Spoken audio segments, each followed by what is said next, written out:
noite a todos. Hoje a gente continua com nossos vídeos e hoje vamos falar sobre um tema muito polêmico, que é a respeito de quando o candidato é considerado excedente, quando ele pode ser convocado e se é possível ultrapassar os limites dos 50% do número de vagas inicialmente previsto no edital.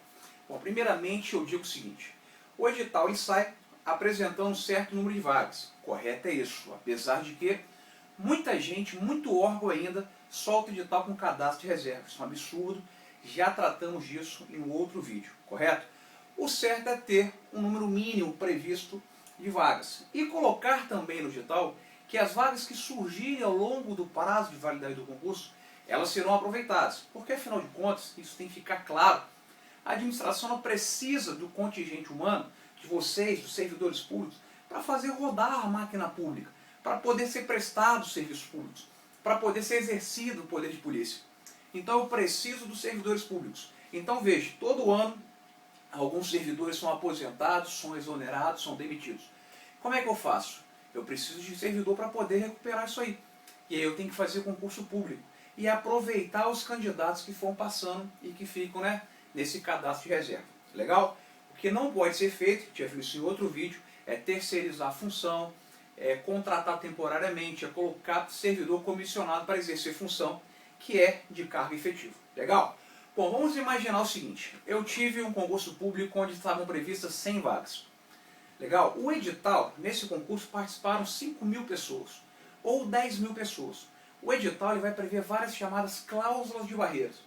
O que são as cláusulas de barreiras? São instrumentos que vão inviabilizando que você vai passando para as fases seguintes. É como se fosse uma peneira, vai peneirando os candidatos até os mais preparados irem para as fases finais. Então, por exemplo, tinha 10.000 candidatos, e aí eu digo de cara no edital, em relação à primeira fase, que é o seguinte: dos 10.000 candidatos, só irão para a segunda fase os 2.000 mais bem classificados. Então, de cara, essa primeira cláusula de barreira eliminou 8.000 candidatos, ou seja, eliminou 80% dos candidatos. Alessandro, você entende que a cláusula de barreira é constitucional ou inconstitucional?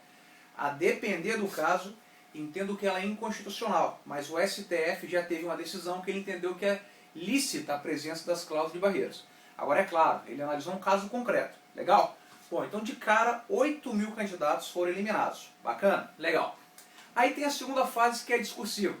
E a discursiva fala o seguinte, só irão para o curso de formação, dos 1.500, os 500 primeiros classificados. Eu já eliminei aquilo ali, ou eu posso somar com a prova objetiva ou não, eu posso levar em consideração só a discursiva, e aí o edital vai disciplinar isso aí, e aí só os 500 bem primeiros classificados é que passarão, tá certo, para a fase de curso de formação.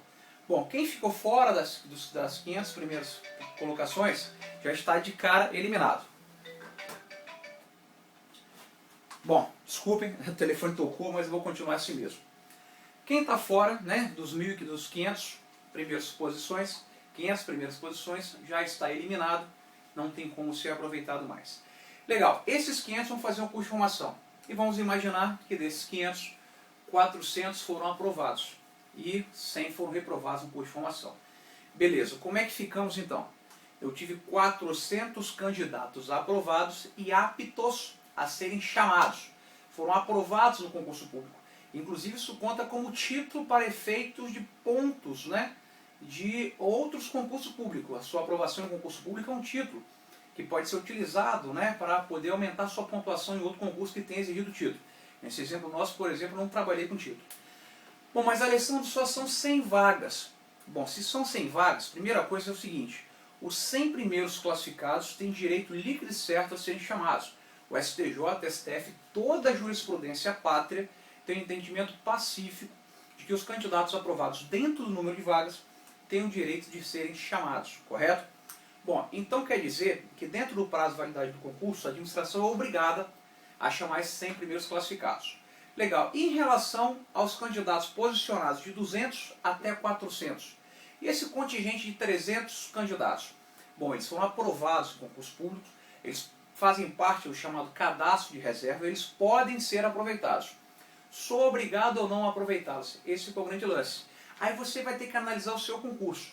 Se você perceber, por exemplo, que está tendo preterição por meio de contratação temporária, por meio de servidores comissionados exercendo função que é de cargo efetivo, terceirização da função via licitação, ou que há uma ingente necessidade de contratação de servidor, você pode entrar com a ação e pleitear a sua nomeação. Vamos imaginar, eu chamei os 100 primeiros classificados, e aí, isso no primeiro ou segundo mês de validade do concurso. Eu tenho mais 10 meses e eu não estou chamando mais ninguém, não pretendo chamar, mas faço no uso de contratações precárias, como terceirização de serviço via licitação, contratação de servidor comissionado e por aí vai.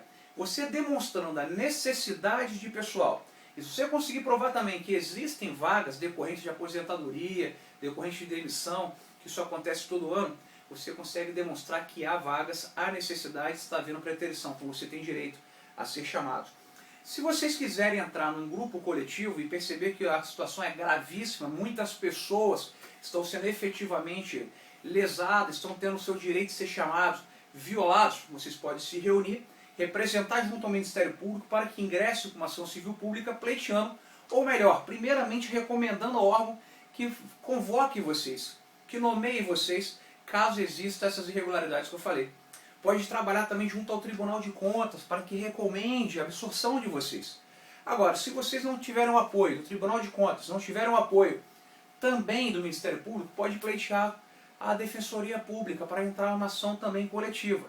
Não teve jeito, vocês vão se reunir e entrar com uma ação tentando provar isso aí. Legal? Bom, então essas são as dicas que eu queria dar para vocês hoje. Na próxima aula a gente fala mais sobre alguns pontos de ilegalidades que acontecem nos concursos. Um abraço, fique com Deus.